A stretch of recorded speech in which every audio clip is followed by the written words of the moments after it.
Bueno, el periodismo pasa por desafíos muy importantes, sobre todo el periodismo escrito, porque como modelo de negocios prácticamente ha terminado. Internet nació como un medio básicamente gratuito y la mayoría de las personas consigue sus noticias sin comprar el periódico. Eso ha tenido efectos curiosos. Los periódicos independientes que vivían solamente de ser periódicos dedicados a las noticias sin tener otros negocios que los respaldaran, han tenido que pasar trabajos. En cambio, aquellos que pertenecen a grandes consorcios, a grandes grupos, pueden seguir utilizando el periódico no como algo para ganar dinero, sino para el famoso tráfico de influencias, para poder calentar otro tipo de negocios que ellos tienen. Obviamente, este tipo de periodismo es el menos honesto, es el que menos busca la verdad. De hecho, si ahí la buscas, acabas metiéndote en problemas. El momento actual nos lleva a recordar aquella frase de Manuel Vázquez Montalbán que decía: la primera lección de un periodista es saber quién es el dueño de su periódico, porque eso te determina los intereses que tú tienes que respetar. Toda libertad es una libertad condicionada. Hay márgenes mayores de libertad, pero toda libertad es relativa. En un periódico que pertenece a un gran consorcio económico, esa relatividad es más estrecha. Entonces estamos en un momento en que el periodismo empieza a migrar hacia plataformas digitales y a tratar de hacer no tanto un negocio periodístico, sino a ofrecer formas de la verdad y del discurso noticioso más democráticas, más comunitarias, menos comprometidas con lo que antes fue un modelo de negocios que ya es obsoleto. Han surgido plataformas independientes que antes no podían existir, no solo para el periodismo escrito, sino que hay muchos países donde la radio por internet está ganando protagonismo y pronto habrá muchísimos más canales, incluso de televisión en internet con acceso libre. Entonces esto también plantea nuevos desafíos. ¿Cómo podemos nosotros tener una valoración de las noticias? ¿Qué noticias realmente pesan? Creo que también tenemos que ir creando redes de confianza, como ocurre en las comunidades. O sea, decir, estas noticias nos convienen a nosotros, vamos a compartirlas en red.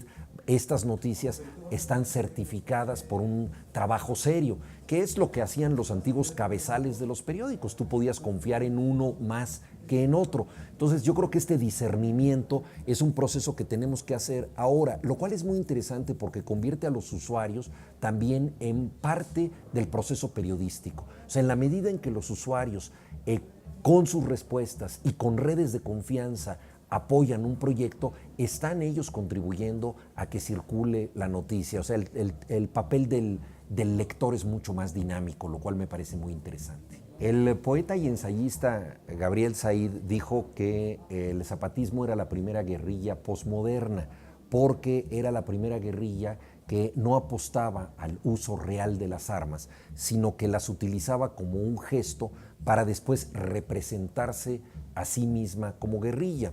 Gabriel Said no es un personaje de la izquierda extrema mexicana, es un pensador liberal, pero creo que entendió muy bien el modus operandi del zapatismo. Es decir, darnos cuenta de que las armas están en otra parte, tienen que ver con los mensajes, con las consignas, con las palabras. Resignificó el lenguaje, el movimiento zapatista y la manera también de expresar los discursos.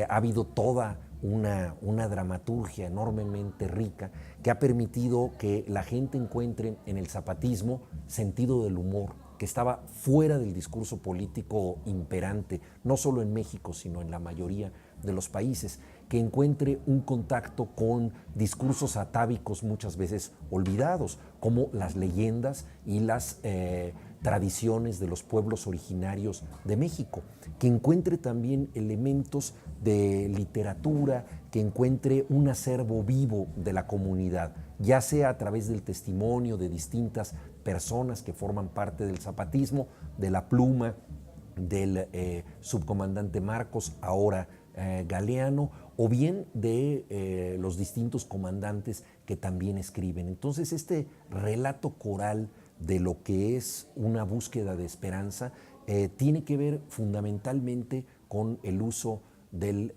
lenguaje y con su renovación en el discurso político. El zapatismo enfrenta un desafío muy grande, que es que una vez que vino el levantamiento de 1994, después de los acuerdos de San Andrés Larraín-Sar que garantizaban las autonomías indígenas y que el gobierno nunca supo honrar porque nunca se convirtieron en ley, es decir, quedaron como una buena intención por medio de la cual los zapatistas daban un voto de confianza al gobierno, el gobierno los traicionó al no convertir esto en ley.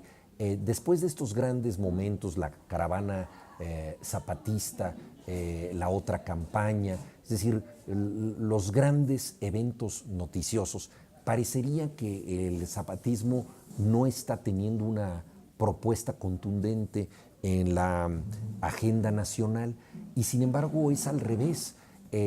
Los municipios en donde el zapatismo ha podido hacer su vida han demostrado que no hay mayor heroísmo que la cotidianidad, es decir, que construir diariamente una opción diferente, encontrar condiciones más igualitarias para el hombre y la mujer, de convivencia, encontrar un sentido de la justicia en donde se implica la comunidad, en donde los responsables en las juntas de buen gobierno no son personas que estén por encima del pueblo y que cobren por esto, sino que están al servicio de la comunidad.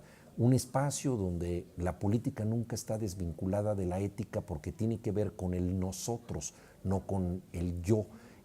Un respeto a la pluralidad.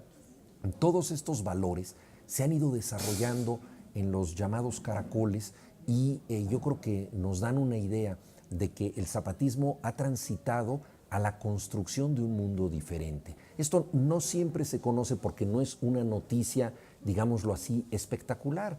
La vida cotidiana, sobre todo si camina bien, no suele ser una noticia, especialmente en un país como México donde abundan las malas noticias. Pero entonces yo creo que este repliegue, por llamarlo de alguna manera, hacia la reinvención de la cotidianidad es la gran conquista actual del zapatismo. A través de las redes podemos dar a conocer más esto, saber qué se está haciendo, porque yo veo ahí un modelo que se podría replicar y no sabemos hasta dónde en el resto del país. Ojalá pudiéramos rearmar todo nuestro contrato social para que nos articuláramos a partir de caracoles y juntas de buen gobierno. Los zapatistas están más vivos que nunca. Esto no siempre se advierte porque en el discurso de las noticias se alimenta mucho de los hechos extraordinarios. Cuando tú estudias periodismo te dicen si un perro muerde a un hombre no es noticia, si un hombre muerde a un perro sí es noticia, porque es lo extravagante, lo que no siempre ocurre. Y lo mismo pasa con los hechos de sangre. Hay una frase en inglés que dice if it bleeds, it leads, es decir, que si hay sangre en una noticia, eso va directamente a la primera plana, ¿no? Es la noticia líder del día. Obviamente en ese contexto, ¿qué sucede cuando hay que cubrir el bienestar, cuando hay que cubrir lo que se ha podido conseguir en la vida cotidiana? Yo creo que esto es una gran noticia cuando ocurre en situaciones muy deprimidas y precarias, y es lo que ha pasado en las comunidades zapatistas. Si nosotros pensamos, por ejemplo, en el Hospital de la Mujer, que es un cambio radical para la atención de la salud entre los pueblos indígenas, o la nivelación entre el hombre y la mujer, la lucha contra la discriminación de género que se ha dado dentro de las comunidades, o la parte pedagógica, la escuelita zapatista, cómo se está aprendiendo de otro modo en este espacio, nos damos cuenta que hay un nicho por cubrir, que es cómo se reinventa un país. Yo creo que eso realmente es una gran noticia. No es algo cataclísmico, no es algo espectacular, mucho menos es algo escandaloso. Es la reinvención de lo diario. Pero ¿de qué podemos estar orgullosos los seres humanos sino de la reinvención de nuestra vida diaria? Yo creo que ahí hay una posibilidad de cubrir noticias, pero para ello se requiere también de otro criterio de lo que es la información importante.